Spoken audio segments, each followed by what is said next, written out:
나는 아내의 이런 태도를 본 일이 없다. 아내는 어떤 사람과도 결코 소곤거리는 법이 없었다.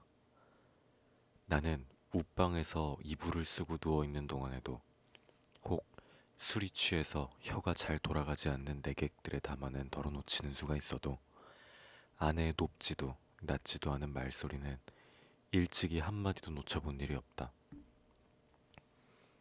더러 내 귀에 거슬리는 소리가 있어도 나는 그것이 태연한 목소리로 내 귀에 들렸다는 이유로 충분히 안심이 되었다.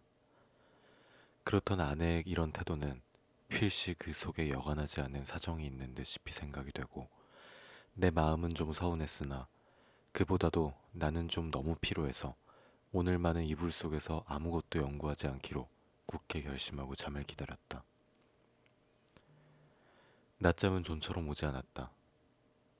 대문간에 나간 아내도 좀처럼 들어오지 않았다. 그러는 동안 흐지부지 나는 잠이 들어버렸다. 꿈이 얼숭덜숭 종을 잡을 수 없는 거리의 풍경을 여전히 헤매었다. 나는 몹시 흔들렸다. 내객을 보내고 들어온 아내가 잠든 나를 잡아 흔드는 것이다. 나는 눈을 번쩍 뜨고 아내 얼굴을 쳐다보았다. 아내 얼굴에는 웃음이 없다. 나는 좀 눈을 비비고 아내의 얼굴을 자세히 보았다. 노기가 눈초리에 떠서 얇은 입술이 바르르 떨린다. 좀처럼 이 노기가 풀리기는 어려울 것 같았다. 나는 그대로 눈을 감아버렸다. 벼락이 내리기를 기다린 것이다. 그러나 새근하는 숨소리가 나면서 부스스 아내의 치맛자락 소리가 나고 장지가 여닫히며 아내는 아내 방으로 돌아갔다. 나는 다시 몸을 돌쳐 이불을 뒤집어 쓰고는 개구리처럼 엎드리고 엎드려서 배가 고픈 가운데에도 오늘 밤의 외출을 또 한 번 후회하였다. 나는 이불 속에서 아내에게 사죄하였다. 그것은 네 오해라고. 나는 사실 밤이 퍼그나 이슥한 줄만 알았던 것이다. 그것이 네 말 맞다나 자정전인지는 정말이지 꿈에도 몰랐다. 나는 너무 피곤하였다. 오래간만에 나는 너무 많이 걸은 것이 잘못이다. 내 잘못이라면 잘못은 그것밖에 없다. 외출은 왜 하였더냐고? 나는 그 머리맡에 저절로 모인 5원 돈을 아무에게나라도 좋으니 주워보고 싶었던 것이다. 그뿐이다. 그러나 그것도 내 잘못이라면 나는 그렇게 알겠다. 나는 후회하고 있지 않나? 내가 그 5원 돈을 써버릴 수가 있었던들 나는 자정 안에 집에 돌아올 수 없었을 것이다. 그러나 거리는 너무 복잡하였고 사람은 너무도 들끓었다. 나는 어느 사람을 붙들고 그 5원 돈을 내어주어야 할지 갈피를 잡을 수가 없었다. 그러는 동안에 나는 여지없이 피곤해버리고 말았던 것이다. 나는 무엇보다도 좀 쉬고 싶었다. 눕고 싶었다. 그래서 나는 하는 수 없이 집으로 돌아온 것이다. 내 짐작 같아서는 밤이 어지간히 늦은 줄만 알았는데 그것이 불행히도 자정 전이었다는 것은 참 안 된 일이다. 미안한 일이다. 나는 얼마든지 사죄하여도 좋다. 그러나 종시 아내의 오해를 풀지 못하였다고 하면 내가 이렇게까지 사죄하는 보람은 그럼 어디 있나? 한심하였다. 1시간 동안을 나는 이렇게 초조하게 굴지 않으면 안 되었다. 나는 이불을 획 젖혀버리고 일어나서 장지를 열고 아내 방으로 비칠비칠 달려왔던 것이다. 내게는 거의 의식이라는 것이 없었다.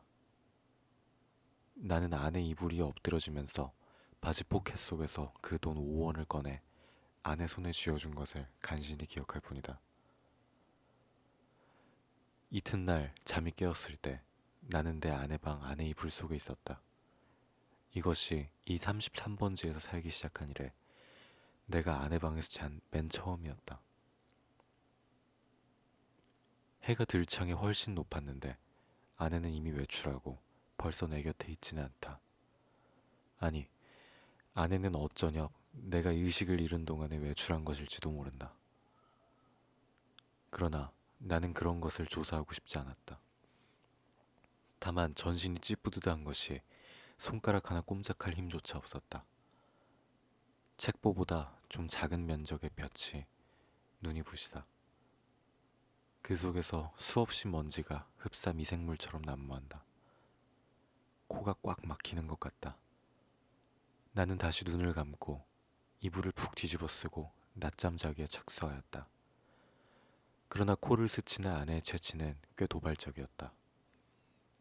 나는 몸을 여러 번 비비꼬면서 아내의 화장대에 늘어선 그 가지각색 화장품 병들의 마개를 뽑았을 때 풍기는 냄새를 더듬느라고 좀처럼 잠은 들지 않는 것을 나는 어찌할 수도 없었다. 견디다 못하여 나는 그만 이불을 걷어차고 벌떡 일어나서 내 방으로 갔다. 내 방에는 다 식어빠진 내 끼니가 가지런히 놓여 있는 것이다. 내 방에는 다 식어빠진 내 끼니가 가지런히 놓여 있는 것이다. 아내는 내 모이를 여기다 두고 나간 것이다. 나는 우선 배가 고팠다. 한 숟갈을 입에 떠넣었을 때 그 촉감은 참 너무도 냉회와 같이 서늘하였다. 나는 숟갈을 놓고 내 이불 속으로 들어갔다. 하룻밤을 비웠던 내 이부자리는 여전히 반갑게 나를 맞아준다. 나는 내 이불을 뒤집어 쓰고 이번에는 참 늘어지게 한잠 잤다. 내가 잠을 깬 것은 전등이 켜진 뒤다. 그러나 아내는 아직도 돌아오지 않았나 보다. 아니, 돌아왔다 또 나갔는지 알 수 없다. 그러나 그런 것을 상고하여 무엇하나. 정실이 한결 난다. 나는 밤일을 생각해 보았다. 그 돈 5원을 아내 손에 쥐어주고 넘어졌을 때 느낄 수 있었던 쾌감을 나는 무엇이라고 설명할 수가 없었다. 그러나 내객들이 내 아내에게 돈을 놓고 가는 심리며 내 아내가 내게 돈을 놓고 가는 심리의 비밀을 나는 알아낸 것 같아서 여간 즐거운 것이 아니다. 나는 속으로 빙그레 웃어보았다. 이런 것을 모르고 오늘까지 지내온 내 자신이 어떻게 우스꽝스럽게 보이는지 몰랐다. 따라서 나는 또 오늘 밤에도 외출하고 싶었다. 그러나 돈이 없다. 나는 또 어쩌녁에 그 돈 5원을 한꺼번에 아내에게 주어버린 것을 후회하였다. 또 그 벙어리를 변소에 갖다 쳐넣어버린 것도 후회하였다. 나는 실없이 실망하면서 습관처럼 그 돈 5원이 들어있던 내 바지 포켓에 손을 넣어 한번 휘둘러 보았다. 뜻밖에도 내 손에 쥐어지는 것이 있었다. 2원밖에 없다. 그러나 많아야 맛은 아니다. 얼마가 아니고 있으면 된다. 나는 그만한 것이 여간 고마운 것이 아니었다. 나는 기운을 얻었다. 나는 그 단벌 다 떨어진 골덴 양복을 걸치고 배고픈 것도 주제 사나운 것도 다 잊어버리고 활갯짓을 하면서 또 거리로 나섰다. 나서면서 나는 제발 시간이 화살단 듯하여 자정이어서 획 지나버렸으면 하고 조바심을 태웠다. 아내에게 돈을 주고 아내 방에서 자보는 것은 어디까지든지 좋았지만 만일 잘못해서 자정 전에 집에 들어갔다가 아내 눈총을 맞는 것은 그것은 여간 무서운 일이 아니었다. 나는 저물도록 길가 시계를 들여다보고 하면서 또 지양 없이 거리를 방황하였다. 그러나 이날은 좀처럼 피곤하진 않았다. 다만 시간이 너무 더디게 가는 것 같아서 안타까웠다. 경성역 시계가 확실히 자정을 지난 것을 본 뒤에 나는 집을 향하였다. 그날은 그 일각 대문에서 아내와 아내의 남자가 이야기하고 섰는 것을 만났다. 나는 모른 채 하고 두 사람의 곁을 지나 내 방으로 들어갔다. 뒤이어 아내도 들어왔다. 와서는 이 밤중에 평생 안 하던 쓰레짓을 하는 것이었다. 조금 있다가 아내가 눕는 기척을 보이자마자 나는 또 장지를 열고 아내 방으로 가서 그 돈 2원을 아내 손에 덥석 쥐어주고 그리고 하여간 그 2원을 오늘 밤에도 쓰지 않고 도로 가져온 것이 참 이상하다는 듯이 아내는 내 얼굴을 몇 번이고 엿보고 아내는 드디어 아무 말 없이 나를 자기 방에 재워주었다. 나는 이 기쁨을 세상의 무엇과도 바꾸고 싶진 않았다. 나는 편히 잘 잤다. 이튿날에도 내가 잠이 깨었을 때는 아내는 보이지 않았다. 나는 또 내 방으로 가서 피곤한 몸이 낮잠을 잤다. 내가 아내에게 흔들려 깨었을 때는 역시 불이 들어온 뒤였다. 아내는 자기 방으로 나를 오라는 것이다. 이런 일은 또 처음이다. 아내는 끊임없이 얼굴에 미소를 띠고 내 팔을 이끄는 것이다. 나는 아내의 이런 태도 이면에 엔간치 않은 음모가 숨어 있지는 않은가 하고 적이 불안을 느끼지 않을 수가 없었다. 나는 아내의 하자는 대로 아내의 방으로 끌려갔다. 아내의 방에는 저녁 밥상이 조촐하게 차려져 있는 것이다. 생각하여 보면 나는 이틀을 굶었다. 나는 지금 배고픈 것까지도 긴가민가 잊어버리고 얼음얼음 하던 차다. 나는 생각하였다. 이 최후의 만찬을 먹고 벼락이 내려도 나는 차라리 후회하지 않을 것을. 사실 나는 인간 세상이 너무나 심심해서 못 견디던 차다. 모든 것이 성가시고 귀찮았으나 그러나 불의의 재난이라는 것은 즐겁다. 나는 마음을 턱 놓고 조용히 아내와 마주하여 이 해괴한 저녁밥을 먹었다. 우리 부부는 이야기하는 법이 없었다. 밥을 먹은 뒤에도 나는 말이 없이 부스스 일어나서 내 방으로 건너가 버렸다. 아내는 나를 붙잡지 않았다. 나는 벽에 기대어 앉아서 담배를 한 대 피워 물고 그리고 벼락이 떨어질 테거든 어서 떨어져라 하고 기다렸다. 5분, 10분. 그러나 벼락은 내리지 않았다. 긴장이 차츰 풀어지기 시작한다. 나는 어느덧 오늘 밤에도 외출할 것을 생각하고 있었다. 돈이 있었으면 하고 생각하고 있었다. 그러나 돈은 확실히 없다. 오늘은 외출하여도 나중에 올 무슨 기쁨이 있나? 내 앞이 그저 아뜩하였다. 나는 화가 나서 이불을 뒤집어 쓰고 이리 뒹굴 저리 뒹굴 굴렀다. 금시 먹은 밥이 목으로 자꾸 치밀어 올라온다. 메스꺼웠다. 하늘에서 얼마라도 좋으니 왜 지폐가 소낙비처럼 퍼붓지 않나? 그것이 그저 한없이 야속하고 슬펐다. 나는 이렇게밖에 돈을 구하는 아무런 방법을 알지 못했다. 나는 이불 속에서 좀 울었나 보다. 왜 없느냐면서. 그랬더니 아내가 또 내 방에를 왔다. 나는 깜짝 놀라 아마 이제서야 벼락이 내리려나 보다 하고 숨을 죽이고 두꺼비 모양으로 엎드려 있었다. 그러나 떨어진 입을 새어나오는 아내의 말소리는 참 부드러웠다. 정다웠다. 아내는 내가 왜 우는지를 안다는 것이다. 돈이 없어서 그러는 게 아니란다. 나는 실없이 깜짝 놀랐다. 어떻게 사람의 속을 환하게 들여다보는고 해서 나는 한편으로 슬그머니 겁도 안 나는 것은 아니었으나 저렇게 말하는 것을 보면 아마 내게 돈을 줄 생각이 있나 보다. 만일 그렇다면 오죽이나 좋은 일일까. 나는 이불 속에 뚫뚫 말린 채 고개도 들지 않고 아내의 다음 거동을 기다리고 있으니까 예쏘 하고 내 머리맡에 내려뜨리는 것은 그 가뿐한 음향으로 보아 지폐에 틀림없었다. 그리고 내 귀에다 대고 오늘을랑 어제보다도 늦게 돌아와도 좋다고 속삭이는 것이다. 그것은 어렵지 않다. 우선 그 돈보다도 무엇보다도 곱고 반가웠다. 어쨌든 나섰다. 나는 좀 야맹증이다. 그래서 될 수 있는 대로 밝은 거리로 돌아다니기로 했다. 그리고는 경성역 1, 2등 대합실 한곁 티루메를 들렀다. 그것은 내게는 큰 발견이었다. 거기는 우선 아무도 아는 사람이 안 온다. 설사 왔다가도 곧 돌아가니까 좋다. 나는 날마다 여기 와서 시간을 보내리라 속으로 생각하여 두었다. 제일 여기 시계가 어느 시계보다도 정확하리라는 것이 좋았다.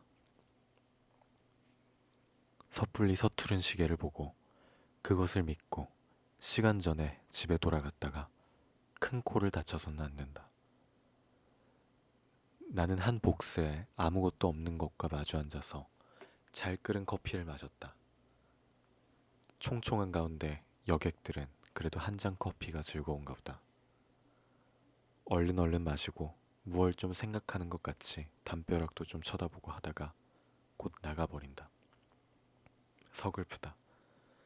그러나 내게는 이 서글픈 분위기가 거리의 티룸들의 그 거추장스러운 분위기보다는 절실하고 마음에 들었다. 이따금 들리는 날카로운 혹은 우렁찬 기적 소리가 모차르트보다도 더 가깝다. 나는 메뉴에 적힌 몇 가지 안 되는 음식을 치읽고 내리읽고 여러 번 읽었다. 그것들은 아물아물하는 것이 어딘가 내 어렸을 때 동무들 이름과 비슷한 데가 있었다. 거기서 얼마나 내가 오래 앉았는지 정신이 오락가락하는 중에 객이 슬며시 뜸해지면서 이 구석 저 구석 걷어치우기 시작하는 것을 보면 아마 닫는 시간이 된 모양이다. 11시가 좀 지났구나. 여기도 결코 내 안주의 곳은 아니구나. 어디 가서 자정을 넘길까 두루 걱정을 하면서 나는 밖으로 나섰다. 비가 온다. 빗발이 제법 굵은 것이 우비도 우산도 없는 나를 고생시킬 생각이다. 그렇다고 이런 괴이한 풍모를 차리고 이 홀에서 어물어물하는 수도 없고 에이 비를 맞았으면 맞았지 하고 그냥 나서버렸다. 대단히 선선해서 견딜 수가 없다. 골덴 옷이 젖기 시작하더니 나중에는 속속들이 스며들면서 추근거린다. 비를 맞아가면서라도 견딜 수 있는 데까지 거리를 돌아다녀 보면서 시간을 보내려 하였으나 인제는 선선해서 이 이상은 더 견딜 수가 없다. 오한이 자꾸 일어나면서 이가 딱딱 맞부딪는다. 나는 걸음을 늦추면서 생각하였다. 오늘 같은 굳은 날도 아내에게 내객이 있으려고 없겠지 하는 생각이 드는 것이다. 집으로 가야겠다. 아내에게 불행히 내객이 있거든 내 사정을 하리라. 사정을 하면 이렇게 비가 오는 것을 눈으로 보고 알아주겠지. 불이나 켜 와보니까 그러나 아내에게는 내객이 있었다. 나는 너무 춥고 척척해서 얼떨김에 노크하는 것을 잊었다. 그래서 나는 보면 아내가 덜 좋아할 것을 그만 보았다. 나는 간발자국 같은 발자국을 내면서 덤벙덤벙 아내 방을 더디고 내 방으로 가서 쭉 빠진 옷을 활활 벗어버리고 이불을 뒤썼다. 덜덜덜덜 떨린다. 오한이 점점 더 심해 들어온다. 여전 땅이 꺼져 들어가는 것만 같았다. 나는 그만 의식을 잃어버리고 말았다. 이튿날 내가 눈을 떴을 때 아내는 내 머리맡에 앉아서 제법 근심스러운 얼굴이다. 나는 감기가 들었다. 여전히 으스스 춥고 또 골치가 아프고 입에 군침이 도는 것이 씁쓸하면서 다리팔이 척 늘어져서 노곤하다. 아내는 내 머리를 쓱 짚어보더니 약을 먹여야지 한다. 아내 손이 이마에 선뜻한 것을 보면 신혈이 어지간한 모양인데 약을 먹는다면 해열제를 먹어야지 하고 속 생각을 하자니까 아내는 따뜻한 물에 하얀 정제약 4개를 준다. 이것을 먹고 한 잔 푹 자면 괜찮다는 것이다. 나는 널름 받아 먹었다. 쌉싸름한 것이 짐작 같아서는 아마 아스피린인가 싶다. 나는 다시 이불을 쓰고 단번에 그냥 죽은 것처럼 잠이 들어버렸다. 나는 콧물을 훌쩍훌쩍 하면서 여러 날을 앓았다. 앓는 동안에도 끊이지 않고 그 정제약을 먹었다. 그러는 동안에 감기도 나았다. 그러나 입맛은 여전히 소태처럼 썼다. 나는 차츰 또 외출하고 싶은 생각이 났다. 그러나 아내는 나더러 외출하지 말라고 이르는 것이다. 이 약을 날마다 먹고 그리고 가만히 누워있으라는 것이다. 공연히 외출을 하다가 이렇게 감기가 들어서 저를 고생시키는 게 아니란다. 그도 그렇다. 그럼 외출을 하지 아니하겠다고 맹세하고 그 약을 연복하여 몸을 좀 보호해보리라고 나는 생각하였다. 나는 날마다 이불을 뒤집어 쓰고 밤이나 낮이나 잤다. 유난스럽게 밤이나 낮이나 졸려서 견딜 수가 없는 것이다. 나는 이렇게 잠이 자꾸만 오는 것은 내 몸이 훨씬 튼튼해진 증거라고 굳게 믿었다. 나는 아마 한 달이나 이렇게 지냈나 보다. 내 머리와 수염이 좀 너무 자라서 후뜻해서 견딜 수가 없어서 내 거울을 좀 보리라고 아내가 외출한 틈을 타서 나는 아내 방으로 가서 아내의 화장대 앞에 앉아보았다. 상당하다. 수염과 머리가 참 상당하였다. 오늘은 이발을 좀 하리라고 생각하고 겸사겸사 고 화장품 병들 마개를 뽑고 이것저것 맡아보았다. 한동안 잊어버렸던 향기 가운데서는 몸이 베베 꼬일 것 같은 채취가 전해 나왔다. 나는 아내의 이름을 속으로만 한번 불러보았다. 연심이 하고. 오래간만에 돋보기 장난도 하였다. 거울 장난도 하였다. 창에 든 볕이 여간 따뜻한 것이 아니었다. 생각하면 5월이 아니냐.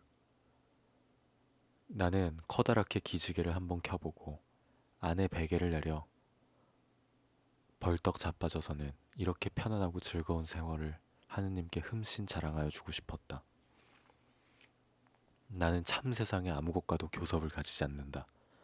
하느님도 아마 나를 칭찬할 수도 처벌할 수도 없는 것 같다. 그러나 다음 순간에는 실로 세상에도 이상스러운 것이 눈에 띄었다. 그것은 최면약 아달린갑이었다. 나는 그것을 아내 화장대 밑에서 발견하고 그것이 흡사 아스피린처럼 생겼다고 느꼈다. 나는 그것을 열어보았다. 꼭 4개가 비었다. 나는 오늘 아침에 4개의 아스피린을 먹은 것을 기억하고 있었다. 나는 잤다. 어제도, 그제도, 그 그제도. 나는 졸려서 견딜 수가 없었다. 나는 감기가 다 나았는데도 아내는 내게 아스피린을 주었다. 내가 잠이 든 동안에 이웃에 불이 난 일이 있다. 그때에도 나는 자느라고 몰랐다. 이렇게 나는 잤다. 나는 아스피린으로 알고 그럼 한 달 동안을 두고 아달린을 먹어온 것이었다. 이것은 좀 너무 심하다. 벼랑간 아뜩하더니 하마터면 나는 까무러칠 뻔하였다. 나는 그 아달린을 주머니에 넣고 집을 나섰다. 그리고 산을 찾아 올라갔다. 인간 세상에 아무것도 보기가 싫었던 것이다. 걸으면서 나는 아무쪼록 아내에게 관계되는 일은 일체 생각하지 않도록 노력하였다. 길에서 까무러치기 쉬우니까다. 나는 어디라도 양지가 바른 자리를 하나 골라 자리를 잡아가지고 서서히 아내에 관하여서 연구를 할 작정이었다. 나는 길가의 돌장판, 구경도 못한 진 개나리꽃, 종달새, 돌멩이도 새끼를 까는 이야기, 이런 것만 생각하였다. 다행히 길가에서 나는 졸도하지 않았다. 거기에는 벤치가 있었다.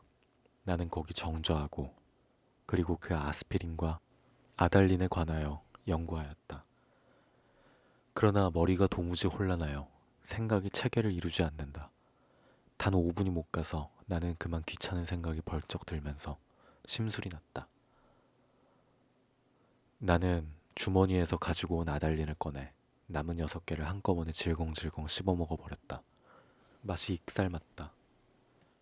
그리고 나서 나는 그 벤치 위에 가루로 기다랗게 누웠다. 무슨 생각으로 내가 그따위 짓을 했나 알 수가 없다. 그저 그러고 싶었다. 나는 개서 그냥 깊이 잠이 들었다. 잠결에도 바위 틈으로 흐르는 물소리가 졸졸하고 언제까지나 귀에 어렴풋이 들려왔다. 내가 잠을 깨었을 때는 날이 환히 밝은 뒤다. 나는 거기서 일주일을 잔 것이다. 풍경이 그냥 노랗게 보인다. 그 속에서 나는 번개처럼 아스피린과 아달린이 생각이 났다. 아스피린, 아달린, 아스피린, 아달린, 마르크, 살사스, 마도로스, 아스피린, 아달린. 아내는 한 달 동안 아달린을 아스피린이라고 속이고 내게 먹였다. 그것은 아내 방에서 이 아달린 값이 발견된 것으로 미루어 증거가 너무나 확실하다. 무슨 목적으로 아내는 나를 밤이나 낮이나 재웠어야 됐나? 나는 밤이나 낮이나 재워놓고 그리고 아내는 내가 자는 동안에 무슨 짓을 했나? 나를 조금씩 조금씩 죽이려던 것일까? 그러나 또 생각하여 보면 내가 한 달을 두고 먹어온 것이 아스피린이었는지도 모른다. 아내는 무슨 근심되는 일이 있어서 밤이면 잠이 잘 오지 않아서 정작 아내가 아달린을 사용한 것이나 아닌지. 그렇다면 나는 참 미안하다. 나는 아내에게 이렇게 큰 이욕을 가졌다는 것이 참 안 됐다. 나는 그래서 불이 나게 거기서 내려왔다. 아랫도리가 회회 내어져이면서 어찔어찔한 것을 나는 겨우 집을 향하여 걸었다. 8시 가까이였다. 나는 내 잘못된 생각을 죄다 일러바치고 아내에게 사죄하려던 것이다. 나는 너무 급해서 그만 또 말을 잊어버렸다. 그랬더니 이건 참 큰일 났다. 나는 내 눈으로 절대로 보아서는 안 될 무언가를 그만 딱 보아버리고 만 것이다. 나는 얼떨결에 그만 냉큼 미닫이를 닫고 그리고 현기증이 나는 것을 진정시키느라고 잠깐 고개를 숙이고 눈을 감고 기둥을 짚고 섰자니까 1초 여유도 없이 획 미닫이가 다시 열리더니 매무새를 풀어헤친 아내가 불쑥 내밀면서 내 멱살을 잡는 것이다. 나는 그만 어지러워서 개가 나둥그러졌다. 그랬더니 아내는 넘어진 내 위에 덮치면서 내 살을 함부로 물어뜯는 것이다. 아파 죽겠다. 나는 사실 반항할 의사도 힘도 없어서 그냥 넙적 엎드려 있으면서 어떻게 되나 보고 있자니 뒤이어 남자가 나오는 것 같더니 아내를 한아름에 덥석 안아가지고 방으로 들어가는 것이다. 아내는 아무 말 없이 다소곳이 그렇게 안겨 들어가는 것이 내 눈에 여간 미운 것이 아니다. 밉다. 아내는 너 밤새워 가면서 도둑질을 하러 다니느냐, 계집질을 하러 다니느냐고 발악이다. 이것은 참 너무 억울하다. 나는 어안이 벙벙하여 도무지 입이 떨어지질 않았다. 너는 그야말로 나를 살해하려던 것이 아니냐고 소리를 한번 꽥 질러보고도 싶었으나 그런 긴가민가한 소리를 섣불리 입 밖에 내었다가는 무슨 화를 볼지 알 수 없다. 차라리 억울하지만 잠자코 있는 것이 우선 상책인 듯 생각이 들길래 나는 이것은 또 무슨 생각으로 그랬는지는 모르지만 툭툭 떨고 일어나서 내 바지 포켓 안에 남은 돈 몇 원 몇십 전을 가만히 꺼내서는 몰래 미닫이를 열고 살며시 문 지방 밑에다 놓고 나서는 나는 그냥 줄 다른 박질을 쳐서 나와버렸다. 여러 번 자동차에 치일 뻔하면서 나는 그래도 경성역으로 찾아나갔다. 빈자리와 마주 앉아서 이 쓰디쓴 입맛을 거두기 위하여 무엇으로나 입가심을 하고 싶었다. 커피, 좋다. 그러나 경성역 홀에 한 걸음 들여놓았을 때 나는 내 주머니에는 돈이 한 푼도 없는 것을 그것을 깜빡 잊었었던 것을 깨달았다. 또 아뜩하였다. 나는 어디선가 그저 맥없이 머뭇머뭇하면서 어쩔 줄을 모를 뿐이었다. 얼빠진 사람처럼 그저 이리 갔다 저리 갔다 하면서 나는 어디로 드립다 쏟아냈는지는 하나도 모른다. 다만 몇 시간 후에 내가 미츠고시 옥상에 있다는 것을 깨달았을 때는 거의 대낮이었다. 나는 거기 아무데나 주저앉아서 내 자라온 26회를 회고하여 보았다. 몽롱한 기억 속에서는 이렇다는 아무 제목도 불거져 나오지 않았다. 나는 또 내 자신에게 물어보았다. 너는 인생에 무슨 욕심이 있느냐고. 그러나 있다고도 없다고도 그런 대답은 하기가 싫었다. 나는 거의 내 자신 존재를 인식하기조차도 어려웠다. 나는 허리를 굽혀서 나는 그저 금붕어를 들여다보고 있었다. 금붕어는 참 잘들도 생겼다. 작은 놈은 작은 놈대로, 큰 놈은 큰 놈대로 다 싱싱하니 보기 좋았다. 내려비치는 5월 햇살에 금붕어들은 그릇바탕에 그림자를 내려들었다.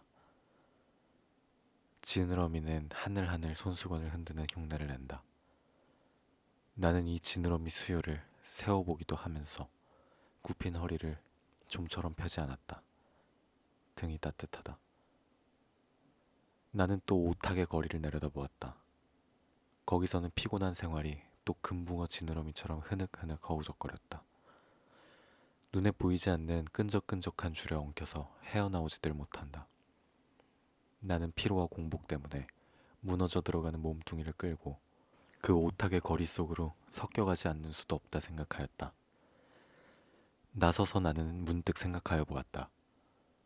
이 발길이 지금 어디로 향하는 것인간지를. 그때 내 눈앞에는 아내의 모가지가 벼락처럼 내려 떨어졌다. 아스피린과 아달린. 우리들은 서로 오해하고 있느니라. 설마 아내가 아스피린 대신에 아달린의 정량을 나에게 먹여왔을까? 나는 그것을 믿을 수는 없다. 아내가 대체 그럴 까닭이 없을 것이니 그러면 나는 날밤을 새면서 도둑질을 계집질을 하였나? 정말이지 아니다. 우리 부부는 숙명적으로 발이 맞지 않는 절름발이인 것이다. 내나 아내나 제 거동에 로직을 붙일 필요는 없다. 변해할 필요도 없다. 사실은 사실대로, 오해는 오해대로 그저 끝없이 발을 절뚝거리면서 세상을 걸어나가면 되는 것이다. 그렇지 않을까? 그러나 나는 이 발길이 아내에게로 돌아가야 옳은가? 이것만은 분간하기가 좀 어려웠다. 가야 하나?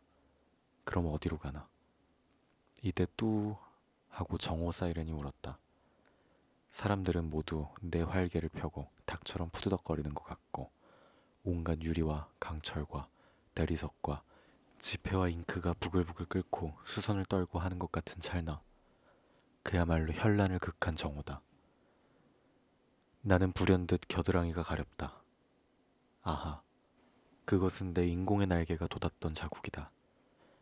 오늘은 없는 이 날개. 머릿속에서는 희망과 야심이 말소된 페이지가 딕셔너리 넘어가듯 번뜩였다.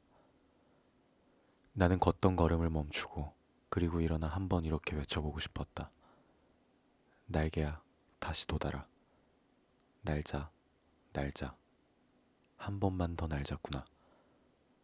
한 번만 더 날아보자꾸나.